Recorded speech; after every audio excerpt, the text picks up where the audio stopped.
Today we will talk about the Stelar system in pteridophytes. Stelar system in pteridophytes means pteridophytes are the plants in which the first of all xylem and phloem were developed. Xylem and phloem were developed, that is why the pteridophytes are known as the vascular cryptogams.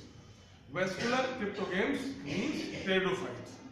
So we are going to study the Stelar system in pteridophytes. Stelar system in pteridophytes starts with the definition of stele. What is a stele? What is a stele? Stele is the central part of the axis. The central part of the axis is called stele, and the stelar system is divided into two types of stele. The first one is protostele. Protostele means there is no pith. Only xylem and phloem are found. Sometimes xylem is surrounded by the phloem, which is called the haplostele, found in rhinia. Sometimes the xylem becomes a star shaped. The stele is known as actinostele, example Lycopodium serratum.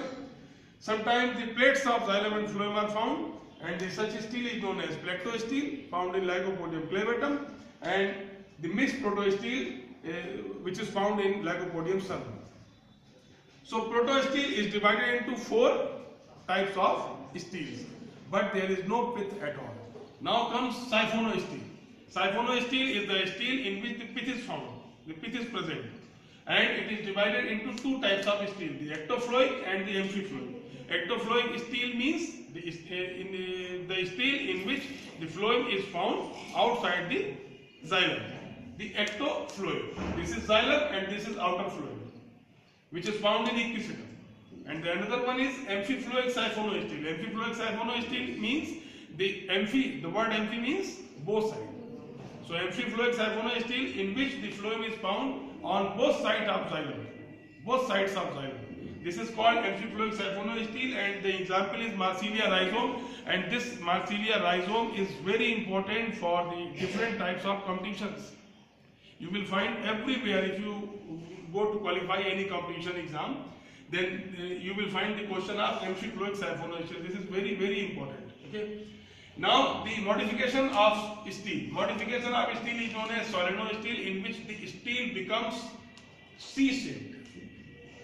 Because the stele is modified when the stele moves from below to above, from lower to top of the stem, and it turns in the branches.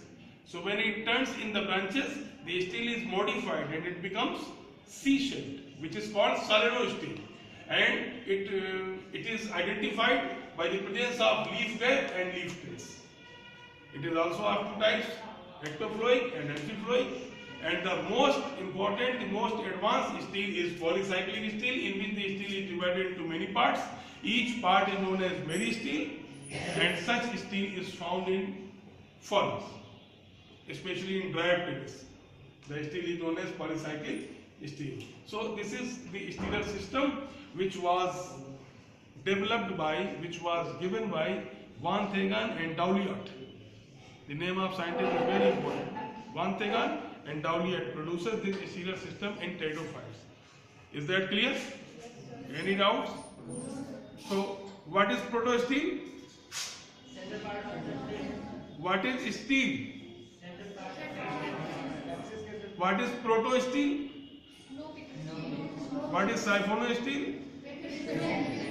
The stele which is found in rhinia. The stele which is found in Lycopodium clavatum. So this is all about the stelar system in pteridophytes, and this is very important, very, very important question.